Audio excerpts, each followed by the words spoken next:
Ayon sa kanya, ay mayroon itong inahawakan na tinatawag na Cabral Files. O bakit wala?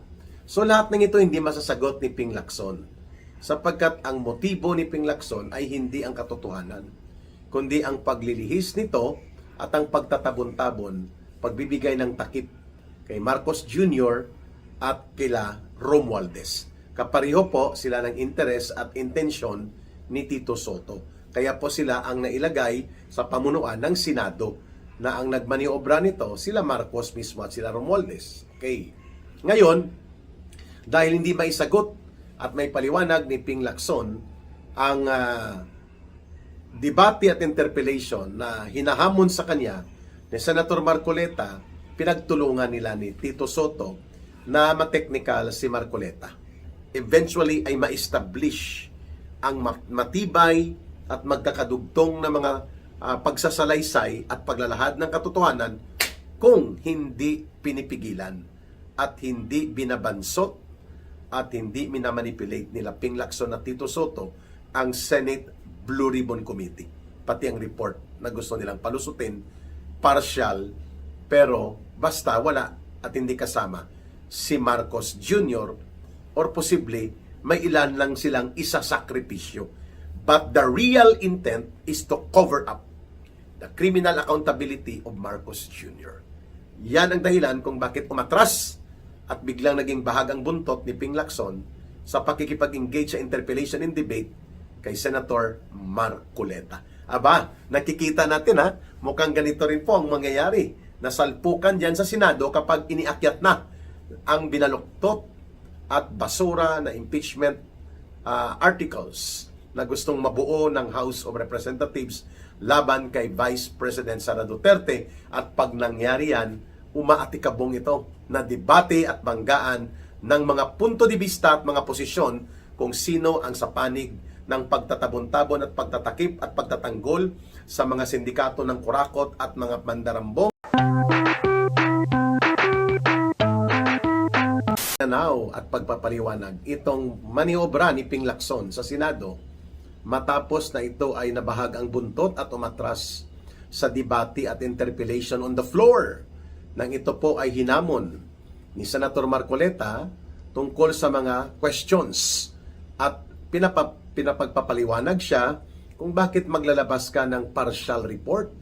Hindi pa nga tapos ang investigasyon sa Senate Blue Ribbon Committee patungkol po sa mga katiwalian at issue ng pinakamalaking pandarambong na nangyari po sa kasaysayan ng Pilipinas na paglimas sa kaban ng bayan na naganap at nagaganap sa gobyerno ni Marcos Jr. at mga involved na mga opisyal ng gobyerno. So umatras po si Ping Lacson dahil hindi niya kayang panindigan ang kanyang report na lumalabas ay isang pagtatabon-tabon, pagmamaniobra para po mailihis ang katotohanan patungkol sa pananagutang kriminal ng mga punong salarin o mga mastermind. Ngayon, tinanong siya ni Senator Marcoleta, ba't hindi natin ipinapatawag dito si Speaker Martin Romualdez na nagbigay po ng public statement na marami siyang alam tungkol sa katiwalian na ito at hindi siya papayag na gagamitin siya na fall guy. O bakit hindi natin siya ipatawag kung sino ang mastermind at ating maimbestigahan sa Senate Blue Ribbon Committee? Tiklop si Ping Lacson doon. Ganon din po ang possibility ng pagbibigay ng affidavit o yung tinatawag na omnibus affidavit and testimonial ni Saldico. Kahit man lang through online ay kaya namang ipacilitate ang ganong uri ng pagtitistigo dahil Martin Romualdez and Saldico, sila po ang naging haligi ng sindikato na itinuturo na sangkot si Marcos kung bakit po nawala ang mahigit 1.5 o hanggang 1.9 trillion pesos sa kaban ng bayan. Bakit hindi patawag ang 18 former soldiers na nagsilbi po ng mga security team at the same time tagapaghatid ng mga mali-maleta at tuni-tuniladang pera? Sila Jojo Cades, sila Adrian Bersamin, mga undersecretary po ito na itinuturong bagman, facilitator at bodigero ng mga diskarte sa pag-deliver ng pera kay Marcos na itinuro ni Saldico Itinuro din po ito sa revelations na inilabas po nila Congressman Igay Erese at nila Congressman Leandro Libeste. Bakit hindi ipatawag din si Congressman Leandro Libeste? Di umano, ayon sa kanya, ay mayroon itong hinahawakan na tinatawag na Cabral Files. O bakit wala? So lahat ng ito hindi masasagot ni Ping Lacson, sapagkat ang motibo ni Ping Lacson ay hindi ang katotohanan, kundi ang paglilihis nito at ang pagtatabon-tabon, pagbibigay ng takip kay Marcos Jr. at kila Romualdez. Kapareho po sila ng interes at intensyon ni Tito Soto. Kaya po sila ang nailagay sa pamunuan ng Senado, na ang nagmaniobra nito sila Marcos mismo at sila Romualdez. Okay. Ngayon, dahil hindi maisagot at may paliwanag ni Ping Lacson ang debate at interpellation na hinahamon sa kanya ni Senator Marcoleta, pinagtulungan nila ni Tito Soto na ma-technical si Marcoleta. Dahil daw mayroong tradisyon at may rules na kapag hindi magpa-interpellate ang isang senador sa kanyang privilege speech, hindi siya pwedeng pilitin. Ayun! Pero lumalabas na umatras na duwag at nabahag ang buntot ni Ping Lacson na mag-engage po sa naturang paglilinaw, sapagkat hindi niya pinayagan na siya ay matanong at magkaroon ng interactive debate tungkol sa kanyang mga pinaglalagay doon sa committee report nila. Okay. Para makabuelta at makamaniobra laban kay Marcoleta, nagpatawag ng media briefing sa Senado. Kapihan sa Senado si Ping Lacson, no? Parang ganun ang setup, upang magkaroon ng counter-attack laban kay Senator Marcoleta. At sabi niya, nakakuha siya ng handwritten notes mula kay Yumaong Catalina Cabral. Ito po yung namatay, patay na, at nakita na lang daw ang bangkay doon sa ibaba ng isang bangin sa Cordillera. At mayroong mga files na kumakalat, mayroong kiniklaim si Congressman Leandro Libeste, at mayroon din pong sinasabi si Ping Lacson na may mga kopya siya ng ilang files ni Jose Cabral patungkol sa involved na mga kongresista, mga senador, mga taga-DPWH at mga nasa gobyerno at mga kontraktor, kung paano po nilimas ang kaban ng bayan gamit ang mga infrastructure projects all over the country. Ayon. So mayroong binulgar di umano si Ping Lacson na nasasangkot si Marcoleta sa allocables or parang pork barrel na in-insert at mga 500 million pesos ang amount. Without admitting na ito ay mali, sabi ni Ping Lacson, hindi naman natin sinasabi na krimen ito o illegal, pero sabi niya inappropriate, hindi nararapat at hindi karapat-dapat na ginawa. Short of saying na nasasangkot si Senator Marcoleta sa mga anomalya, kasi nga tumanggap siya ng kapareho sa pork barrel na allocation, ang tinatawag na allocables and insertion.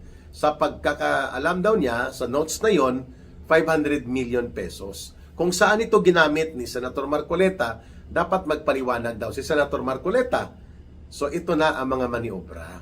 Ito na mga ganting atake. Simple, pero alam natin po na may bira. Nais ni Ping Lacson na tapunan ng putik at pagdududa ng taong bayan si Senator Marcoleta, na hindi siya malinis, nagmamalinis lang siya. Dahil nga hindi niya masagot ni Ping Lacson at may paliwanag ano ang nangyari sa kanyang kadramahan at nilang Tito Soto sa Senate Blue Ribbon Committee. Ito ngayon, sabi niya, kailangan imbestigahan ng ombudsman yung may mga allocables, included si Senator Marcoleta na mayroong 500 million pesos nung panahon na siya ay miyembro pa ng House of Representatives. Aba, mukhang nagkakabulgaran, ano? Pero nakalimutan ni Ping Lacson na mayroon din siyang mga kasamahan na nandyan na may mga allocables na itinuturo din ng media. Halimbawa, ang binanggit ni Katunying at ni Jerry Baha sa programa nilang 2x2, no, sa DZRH, na si Hontiveros ay mayroong mga 3 billion pesos worth of insertions at mayroon pang mga flood control projects na mga 700 million. Yan ay ayon sa pagsasalaysay at talakayan nila Anthony Taberna at nila Jerry Baha sa programa nila na 2x2. Hindi ba ito paimbestigahan din ni Ping Lacson? Bakit si Marcoleta lang ang kanyang sinisingle out at mukhang targeted operation of using propaganda in media? Para kunwari, hindi niya sinasabi na may pagkakamali, pero alam natin ang intensyon, ang subliminal intent, yung nakapailalim na layunin ni Ping Lacson ay tapunan ng putik at guluhin ang integridad ni Marcoleta para lumabas na huwag kang magmalinis dahil hindi ka malinis. Huwag kang magmagandang lalaki dahil hindi ka magandang lalaki. Yun pong mensahe ni Ping Lacson. Tingnan natin kung papaimbestigahan niya ito. Hindi nga niya pinapaimbestigahan nila Tito Soto yung complaint nila Atty. Topacio, Atty. Jing Paras, dating Congressman Jing Paras, tungkol sa ethics complaint laban kay Hontiveros.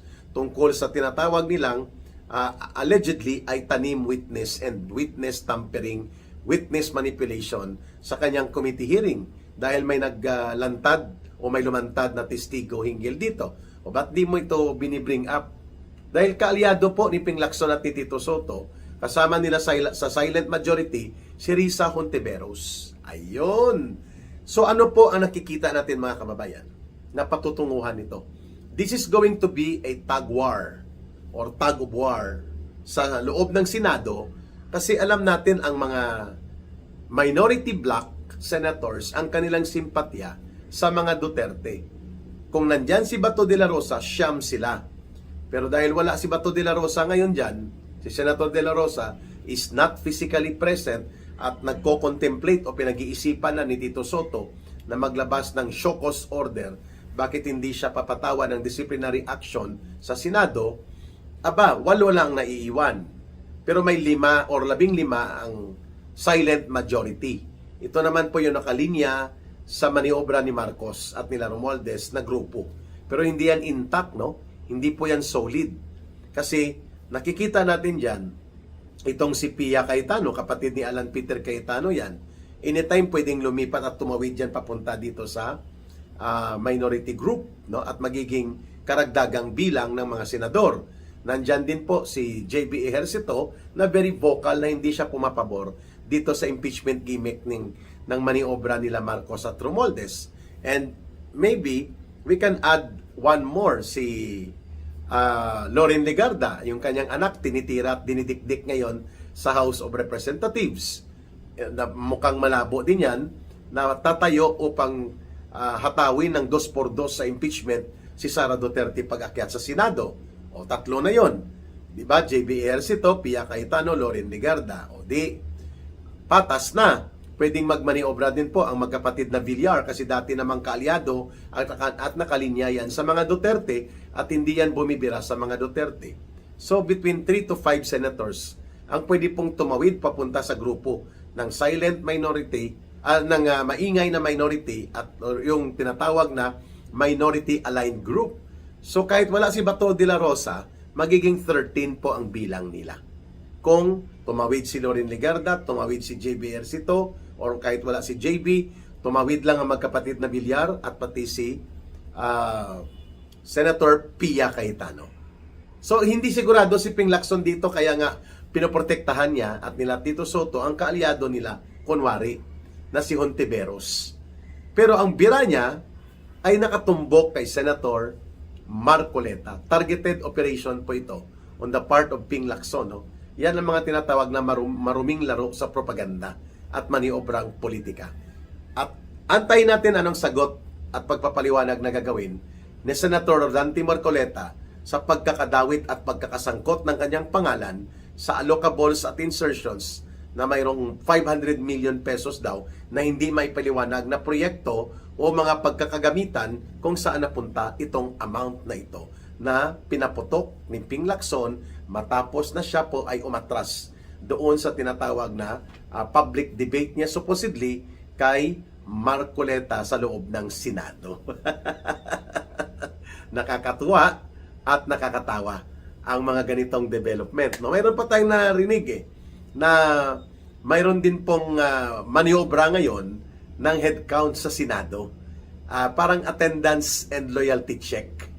Kung sino ba ang solid na papabor para sa impeachment laban kay Sara Duterte. Binibilang nga nila, mga 7 lang ang solid. Number 1, si Ping Lacson, si Tito Soto, and then itong si Risa Hontiveros, itong si Pangilinan, at doubt pa sila o nag-aalangan pa sila kay Bam Aquino. So 4, yung magkapatid na Tulfo, 6. O di, mga 6 hanggang 7 lang ang sigurado nila na bilang. But they need 16 sila Marcos at Romualdez. At ang kaalyado ng sindikato na ito, na namumuno sa gobyerno ni Marcos, they need 16 senators to vote for the conviction of Sara Duterte. At mukhang hirap na hirap sila, kaya nila ito dinudurog ngayon ang kapareho ni Marcoleta para wag mag-ingay, ang kapareho nila Alan Peter Cayetano na gusto nilang i-isolate, at sila Jinggoy Estrada at Chis Escudero. Ayun. Kaabang-abang ito kasi may maniobra din sa ombudsman na tinatakot nila na si Senator Joel Villanueva, si Senator Chis Escudero at si Senator Jinggoy Estrada ay pasampahan ng mga kaso. Mukhang ito nga ang binulgar ni Senator Amy Marcos na mayroong nanggaganap na takutan, panunuhol, brasuhan at maniobrahan. At walang ibang kumukumpas, hindi lang si Romualdez, kundi pati mismo si Marcos Jr. Ayan. Pero ano ba talagang score sa pagitan po ni Marcos Jr. at ni Martin Tambaluslos? Ang sinasabi nila, ang problema daw, wala naman talaga kay Marcos Jr. at kay Martin Tambaluslos. Ang problema daw ay kay Lisa Araneta, yung asawa. Kasi mukhang hindi na niya makokontrol si Martin Tambaluslos at pumapalag. Pero kung pumalag si Martin Tambaluslos at ilaglag si Sandro Marcos, aba, masaya ito. Yan ang mga kwento na hindi pwedeng pigilan ng maniobra ni Ping Lacson at ni Tito Soto kapag ito ay pumutok na. Kaya ayaw niyang ipatawag sa Senate Blue Ribbon Committee ang mga direktang nakakaalam at may partisipasyon sa nangyayaring ito hinggil sa ginagawa nila Martin Tambaluslos at nila Marcos kung paano umandar at gumana ang sindikato ng pandarambong at sistematikong pangungurakot sa kaban ng bayan. Wow, mga kababayan, matapos ang pagsambulat ng salpukan sa House of Representatives kung saan po nagbunyag ng mga sumasabog na mga paghalalahad ng mga katotohanan sa sindikato ng korupsyon na kinasasangkutan ng Executive Secretary ni Bongbong Marcos Jr., yung kanyang little president na si Executive Secretary Ralph Recto, at ang isa sa mga notorious karakter na itinuturo po na involved dito sa sinasabi nilang may kaugnayan sa kontraktor na mga grupo sa loob ng Kongreso, itong si Edwin Garjola.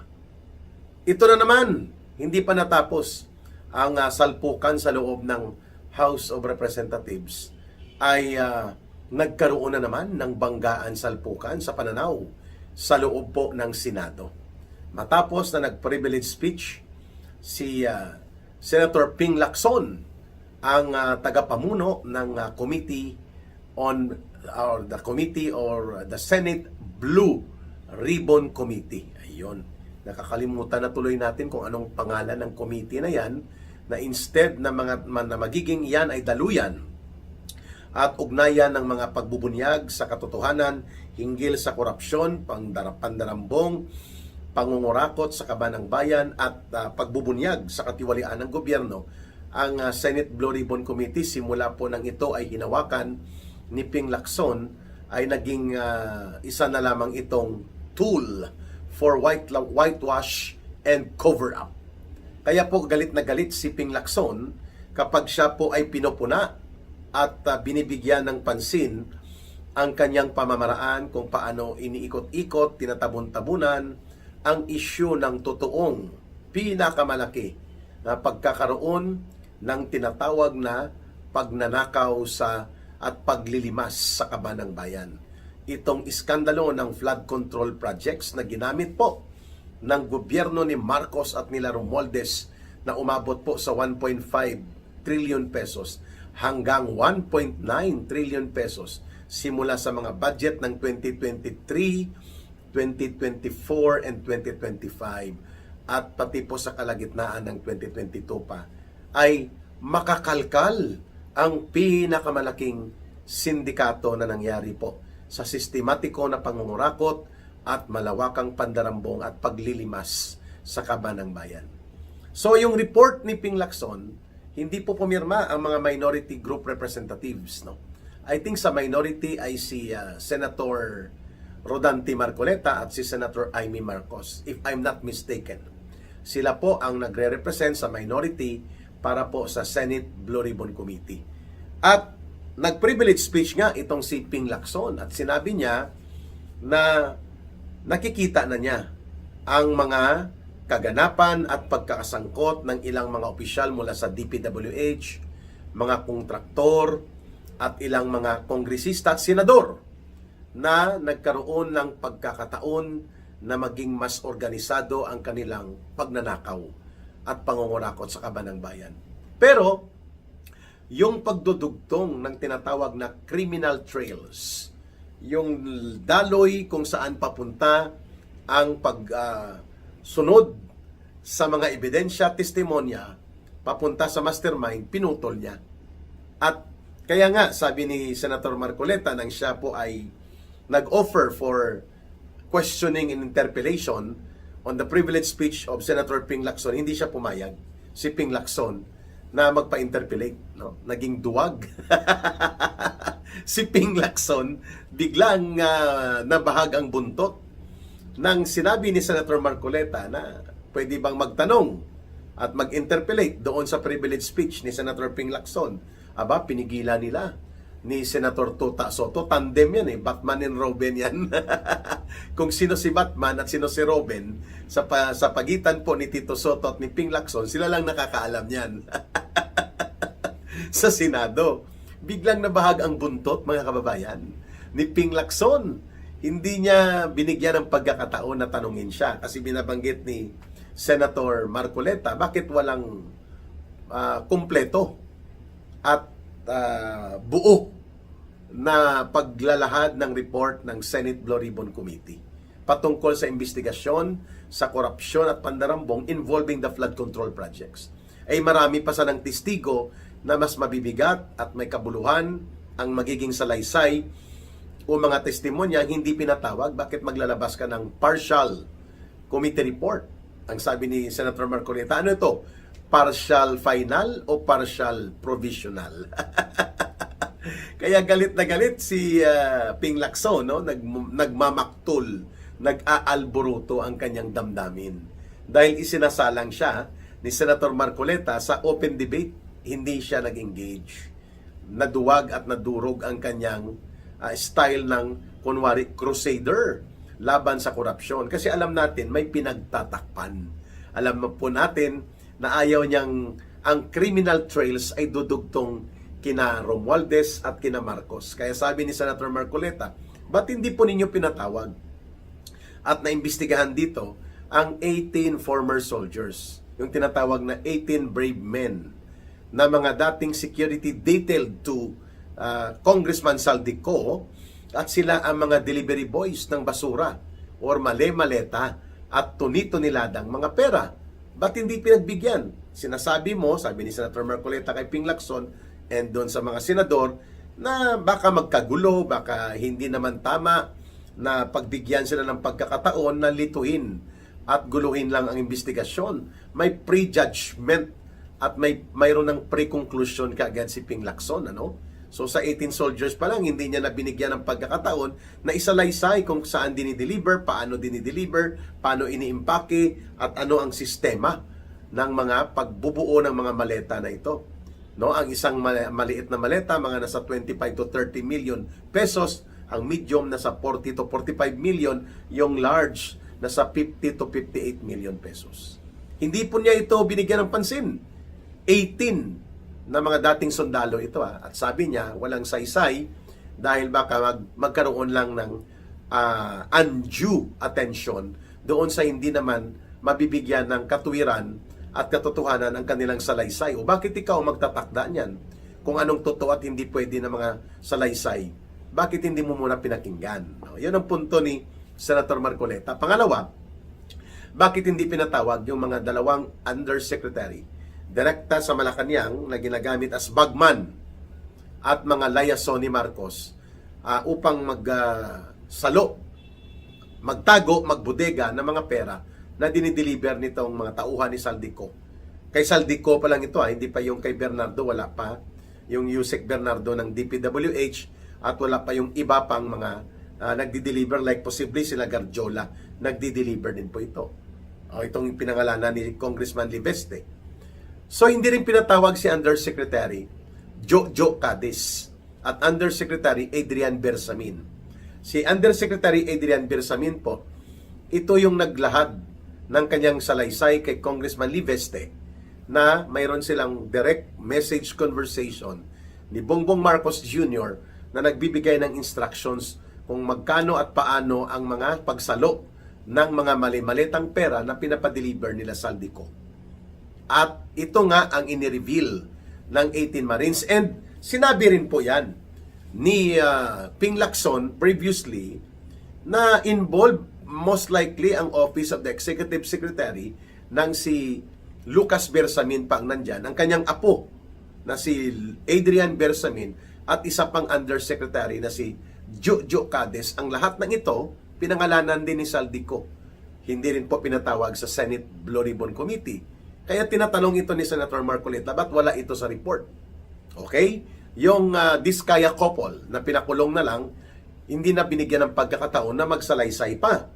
Si Sergeant Gutesa, na ang isa sa mga testimonya niya at pati yung 18 Marines ay naging salalayan pala sa pagbubuo ng case investigation report and recommendation of filing of cases laban kay Saldico at kay Martin Tambaloslos ni Boying Rimulya at ng Office of the Ombudsman. O bakit hindi pinatawag na muli si Sergeant Gutesa? Hindi na siya nilocate, hindi na siya hinanap. Wala na rin ang Diskaya couple na mayroon pong listahan o ledger ng mga tumatanggap ng mga paunang advance doon sa mga SOP nila o kinukutong nila ng mga projects. At ito ay konektado din doon sa Cabral Files. Hindi rin pinatawag po si Congressman Saldico na kahit man lang mag-testify siya at mag-under oath online. Hindi rin po binigyan ng pagkakataon na napakadami ng kanyang mga very explosive revelations. Baliwala lang din kay Ping Lacson. At syempre, inamin din ni Martin Romualdez, kamakailan lamang nang siya po ay inipit na at ilalaglag ni Marcos gamit ang Ombudsman investigation and case build up against him. Sabi niya, I will not go down without fighting. And I will not be a fall guy para doon sa mga nangurakot sa ating bayan. O bakit hindi ipatawag si dating Speaker Martin Romualdez na mayroon palang kaalaman dito sa kaganapan ng pinakamalaking pangungurakot at pandarambong na naganap sa modernong kasaysayan ng politika sa Pilipinas. Itong 1.5 or more, 1.5 trillion pesos or more na flood control anomaly and large-scale plunder and massive corruption. O, di po ba? So, may punto si Congressman or si Senator Rodante Marcoleta para questionin si Ping Lacson, bakit ka nag-privilege speech at bakit mo ididepensa ang isang partial report na hindi naman po bumubuo ng totoong salaysay at mga pangyayari at hindi nagre-reflect ng totoong kaganapan tungkol sa paghahanap ng katotohanan hinggil po sa mga maanomalya at mga sindikato sa flood control projects sapagkat madaming resource persons at mabibigat na mga testimonya at mga dokumentasyon at mga paglalahad ang hindi pinayagan ni Senator Ping Lacson na maging bahagi po ng official record of investigation ng Senate Blue Ribbon. Kaya hindi po pumayag si Senator Ping Lacson na magpa-interpellate. Hindi siya pumayag na magkaroon po ng interaksyon at pagtatanong on the so-called partial report niya. Sabi ni Tota Soto, to the rescue siya, sabi niya si Senator Miriam Defensor Santiago noon, kapag nag-privilege speech dito, ayaw niya nang in-interpellate siya. Gusto niya lang ilahad ang kanyang saloobin, pero hindi siya bukas sa interpellation. At hindi natin ipinipilit yan dito sa Senado. O bakit pipilitin nyo si Ping Lacson? Ang sagot naman ni Senator Marcoleta, magkaiba yun. Ito ay isang committee report ng committee chairman na kanyang pinagtatanggol kahit na ito ay impartial, incomplete at hindi pa tapos, ngunit gusto niyang ipa-approve na para to continue and to follow na lang ang iba. Magkaiba yun. Yung privilege speech ni Miriam Defensor Santiago or other privilege speech ay hindi pa tungkol sa official committee report. Yun, may punto din naman. So, palpal na naman dyan si Ping Lacson. No? Kung mayroon kang gustong isalaysay sa iyong committee report at ipagtatanggol mo ito, samantalang maraming nagko-question, lalo na at very controversial ang usapin ng flood control project, wala kang karapatan na umatras o hindi pumayag na ikaw ay masailalim doon sa talakayan at interpelasyon at debate. Sapagkat mas marami po ang mga hindi nabigyan ng pagkakataon doon sa Senate Blue Ribbon Committee upang ilahad ang salaysay na magpapatibay that indeed it was Marcos and Romualdez na pasimuno ng malakihang operasyon ng korupsyon sa Pilipinas. At hindi lang po ito kay Saldico nang gagaling. Yung mga binanggit na supposedly witnesses, yung 18 former brave soldiers, yung the brave former 18 soldiers, na karamihan Marines, si Sergeant Gutesa, si Diskaya, yung mag-asawa na may mga ledger, si Yusek Bernardo, Yusek Cabral, na namatay na lang, hindi pa nailahad ang kanyang Cabral files, at di umano mayroong kopya si Ping Lacson, hindi niya pinakita, pero alam din po ito ni Congressman Leandro Leveste.